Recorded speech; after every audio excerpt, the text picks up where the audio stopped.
ओं नमो भगवते वासुदेवाय नम। नमस्कार बंधुगण आपण मानकु आम यूट्यूब चैनल को स्वागत। आजिर भिडियो आम आपको कहवाक जाऊँ 1 तारिख और 2 तारिख दिन आपणकर किपरि कटिब कि ए 2 दिन आपणकर किपरि कटिब केउ प्रकार रे 2 दिन को आपण प्लानिंग करिवे केउ सब जिनिस रे आपणको फायदा हेबो केउ सब जिनिस रे आपणको सावधानता अवलंबन करबाकू पड़िबो आपणकर लव लाइफ किपरि रहिबो कैरियर किपरि रहिबो बिजनेस आ व्यापार किपरि रहिबो ता सहित स्वास्थ्य रो महत्वपूर्ण इन्फॉर्मेशन मध्य आमे आपण मानकू वीडियो रे कहिबू। ए वीडियो शेष रे आमे आपण मानकू गोटे उपाय विषय मध्य कहिबू जहाद्वारा आपण ए दिन को आहुरी अधिक शुभ और मंगलदायक सब्यस्त करें। तेणु आग को वीडियो आरंभ करने पूर्व आमर आपण को रिक्वेस्ट कि जदि आपण आमर ए चैनल नुआ आछंती तो चैनल को सब्सक्राइब करंतु सांगरे नोटिफिकेशन बेल को मध्य ऑन करंतु जहाद्वारा समय समय सह नुआ नुआ वीडियो रे नोटिफिकेशन आपणक पाखरे सर्वप्रथम मिल जिवो। आसंतु जानिबा किपरि रहिबो आपणक पई 1 और 2 तारिखर दिन। सबुठारु प्रथमे जदि कहिबा ए 2 दिन रे कोन आपणक पई विशेष भाव में पॉजिटिव रहिबा पई जाउछि जदि आमे विशेष भाव में आपणकू कहबू तो फ्रेंड्स ए दिन रे घर परिवार रे आपण कोनोसी शुभ कार्य संपन्न हेबार विशेष भाव में जोग बनुछि। परिवार रो उत्साहर माहौल आपणकू देखिबाकू मिलिबो। संतान पक्ष को नहीं ए दिन रे आपणकर चिंता मध्य बढ़ी जिवो तथा आपणकू कोनोसी भी प्रकार रो कोनोसी सहयोग प्राप्त हेबार विशेष जोग बनुछि। ता सहित भावी चिंती आपण आपणक रणनीति आड़क आगक बढ़े जहाद्वारा घर परिवार रे आपणक स्थिति बढ़िबो। एहा सहित आपणकर विशेष भाव में कौनसी स्वप्न मध्य साकार हेबाकू जाउछि सेथिपई निजर कार्य उपरे पूरा रूप रे आपण ध्यान केंद्रित करंतु। केउठी पूंजी निवेश करिबा आपणक पई फायदावान भर साब्यस्त हेबो। विद्यार्थी वर्गों को प्रतियोगिता संबंधित परीक्षा रे उचित परिणाम मध्य हासिल हेबो। ता सहित आपणकर सबु कार्य विशेष भाव में आसानी रे संपन्न हेबा कारणरू मनरे प्रसन्नता और चिंता भाव मध्य रहिबो। अचानक कौनसी आर्थिक समस्या आसीबा द्वारा आपण निजे निजकू चिंतामुक्त मध्य ए दिन रे अनुभव करिवे। ए समय रे विशेष भाव में ग्रहर स्थिति आपणकर व्यक्तित्व को प्रभावशाली मध्य करिवो। ता सहित समाज रे विशेष भाव में आपणको आपणकर योग्यता द्वारा मान सम्मान मध्य प्राप्त हेबो। धार्मिक एवं आध्यात्मिक क्षेत्र रे विशेष भाव में आपणकर रुचि देखिबाकू मिलिबो। से सबु कारणरू आपणकर भावना बहुत अधिक सकारात्मक एवं संतुलित मध्य नजर आसिबो। एहा सहित जदि कहिबा अन्यर परामर्श अपेक्षा आपण निजर योग्यता और क्षमता उपरे अधिक विश्वास करंतु।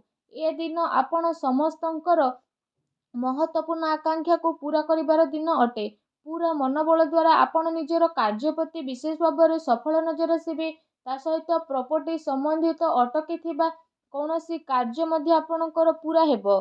सेथिपई निजर पूरा ध्यान सेथिरे केंद्रित करंतु। पैसा संबंधित निवेश पई मध्य ए दिन बहुत ही उत्तम भरे रहिबो। आसंतु जानिबा ए दिन रे आपणक पई कोन नेगेटिव रहिबो। अनावश्यक कौनसी प्रकार विवाद उत्पन्न हेबार विशेष भाव में संभावना बनुछि। कौनसी व्यक्ति द्वारा विशेष भाव में घरे आपणकर चिंतार माहौल मध्य रहिबो। धन अचल संपत्ति को लेकिन विवाद उत्पन्न हेबार विशेष संभावना आपणक ऊपर बनुछि। ता सहित उत्थान पतन मध्य आपणक जीवन रे आसिबार संभावना रहिछि। तो से सबु रे विशेष भाव में आपणको दूरे रहिबा पई ट्राई करंतु। एहा आपणक पई बहुत ही भलो रहिबो। केबे केबे अलस्वामी कारणरू जदि कहिबा आपणक कार्य रे बाधा विघ्न आसी पारे।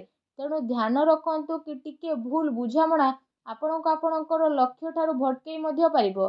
कौनसी प्रकार द्विविधा स्थिति रे कौनसी अनुभवी व्यक्तिर परामर्श आपणक पई फायदावान मध्य साब्यस्त हेबो। एहा सहित आपणको ए कथार मध्य विशेष रूप से ध्यान रखिबार अछि कि केते थर कठोर बाणी द्वारा आपण किछि लोकंक भितरे लड़ाई झगड़ा मध्य उत्पन्न होई पारे। सेथिपई निजर कथबार्ता रे आपण सावधानता अवलंबन करंतु। कामर अधिकता जेहेतु रहिबो तो आपणक शरीर उपरे टिके प्रोब्लेम रहिबो। सेथिपई लगातार आराम आपण करंतु। ता सहित प्रतिटी जिनिस को अति आत्मविश्वास भावना सह आपण विशेष भाव में आगक बढ़िबे। इंटरनाल स्थिति आपण आगक बढ़िबे। ए कारणरू जदि कहिबा किछि लोकंक सह संबंध आपणकर खराब मध्य होई पारे। ता सहित मित्रंक सहित आपण आपणकर टाइम को स्पेंड करंतु नाही। ଏହା ସହିତ କୌଣସି ବାହାର ବ୍ୟକ୍ତିଙ୍କର ହସ୍ତକ୍ଷେପ କାରଣରୁ କୌଣସି ଚିନ୍ତା ଆପଣଙ୍କର ଉତ୍ପନ୍ନ ହେବ ଏବଂ ଘରର ବଡ଼ ବୃଦ୍ଧଙ୍କର ଅପମାନ ହେବାର ବିଶେଷ ଭାବରେ ଆଶଙ୍କା ବନୁଛି। ତା ସହିତ ଏ ଦିନରେ ଖର୍ଚ୍ଚର ଅଧିକତା କାରଣରୁ ବଜେଟ୍ ମଧ୍ୟ ଆପଣଙ୍କର ବିଗିଡ଼ି ପାରେ, ତେଣୁ ଟିକେ ସାବଧାନ ହୁଅନ୍ତୁ। ଆସନ୍ତୁ ଜାଣିବା ଏ ଦିନରେ ଆପଣଙ୍କର ଲଭ୍ ଲାଇଫ୍ କିପରି ରହିବ। ପତି ପତ୍ନୀଙ୍କର ଆପୋଷିକ ମଧୁର ସମ୍ବନ୍ଧ ରହିବ। ବ୍ୟସ୍ତତା ପରେ ମଧ୍ୟ ପରିବାର ପାଇଁ ଆପଣ ଟାଇମ୍କୁ ବାହାର କରିବେ ଆଉ ଘରର ବାତାବରଣକୁ ଆହୁରି ଅଧିକ ଖୁସି ଭରା ମଧ୍ୟ କରିଦେବେ। ପରିବାର ସହିତ ମନୋରଞ୍ଜନ ଏବଂ ସପିଂରେ ଏ ଦିନରେ ଆପଣ ଆପଣଙ୍କ ଟାଇମ୍କୁ ସ୍ପେଣ୍ଡ କରିବେ। ଏହାଦ୍ୱାରା ଘରେ ଖୁସିର ମାହୋଲ ଆହୁରି ଅଧିକ ରହିବ। ତା ସହିତ ଅବିବାହିତ ଲୋକଙ୍କ ପାଇଁ ଏ ଦିନରେ କୌଣସି ଭଲ ସମ୍ପର୍କ ମଧ୍ୟ ଆସିପାରେ, ଯାହାଦ୍ୱାରା ତାଙ୍କ ମନ ବହୁତ ପ୍ରସନ୍ନ ମଧ୍ୟ ରହିବ। ଆସନ୍ତୁ ଜାଣିବା ଏ ଦିନରେ ଆପଣଙ୍କର ବ୍ୟବସାୟ କ୍ୟାରିୟର କିପରି ରହିବ। ପୂର୍ବ କିଛି ଦିନରୁ ଯଦି କହିବା ଯେଉଁ ବିଜନେସରେ ଆପଣଙ୍କର ଭଲ ବାତଚିତ ଚାଲି ଆସୁଥିଲା, ତ ଏବେ ସେସବୁର ବହୁତ ଭଲ ପରିଣାମ ସାମ୍ନାକୁ ମଧ୍ୟ ଆସିବାକୁ ଯାଉଛି। ମହତ୍ତ୍ୱପୂର୍ଣ୍ଣ ଉପଲବ୍ଧି ଏ ଦିନରେ ଆପଣଙ୍କୁ ବିଶେଷ ଭାବରେ ପ୍ରାପ୍ତ ହେବ। ଚାକିରି ପେଶା ବ୍ୟକ୍ତିଙ୍କର କୌଣସି ଟାର୍ଗେଟ ପୂରା ହେବା କାରଣରୁ ଖୁସି ଅନୁଭବ କରିବେ। ବ୍ୟବସାୟିକ ସ୍ଥଳରେ ଯଦି କହିବା, ବିଶେଷ ଭାବରେ ଆପଣଙ୍କର ସ୍ଥିତି ବଢ଼ିବ। କର୍ମଚାରୀଙ୍କର ନିଜର କାର୍ଯ୍ୟ ପ୍ରତି ସମ୍ପୂର୍ଣ୍ଣ ରୂପରେ ସହାନୁଭୂତି ଭାବ ରହିବ। ଯେଉଁ କାରଣ ପାଇଁ ଯଦି କହିବା, କାମ ସମୟର ସହ ଆପଣଙ୍କର ପୂରଣ ନଜର ମଧ୍ୟ ବିଶେଷ ଭାବରେ ଆସିବ। ତା ସହିତ ପ୍ରପର୍ଟି ବ୍ୟବସାୟ ସହ ଜଡ଼ିତ ଲୋକଙ୍କର ବିଶେଷ ଭାବରେ କୌଣସି ବଡ଼ ଡିଲ୍ ହେବାର ସମ୍ଭାବନା ରହିଛି। ତା ସହିତ ପବ୍ଲିକ୍ ଡିଲିଂରେ ଆପଣଙ୍କୁ ବିଶେଷ ଭାବରେ ଲାଭ ପ୍ରାପ୍ତି ହେବ।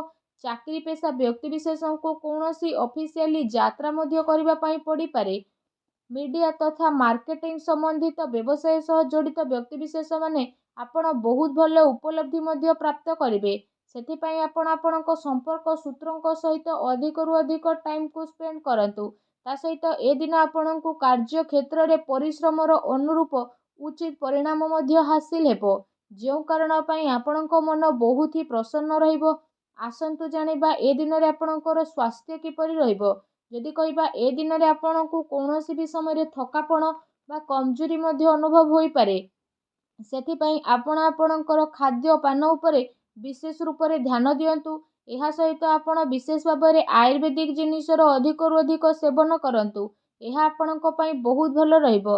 ତା ସହିତ ନିଜ ସ୍ୱାସ୍ଥ୍ୟକୁ ଆହୁରି ଅଧିକ ଭଲ ରଖିବା ପାଇଁ ଆପଣ ପ୍ରତ୍ୟେକ ଦିନ ଯୋଗ କରନ୍ତୁ, ବ୍ୟାୟାମ କରନ୍ତୁ ଏବଂ ସୁସ୍ଥ ରୁହନ୍ତୁ।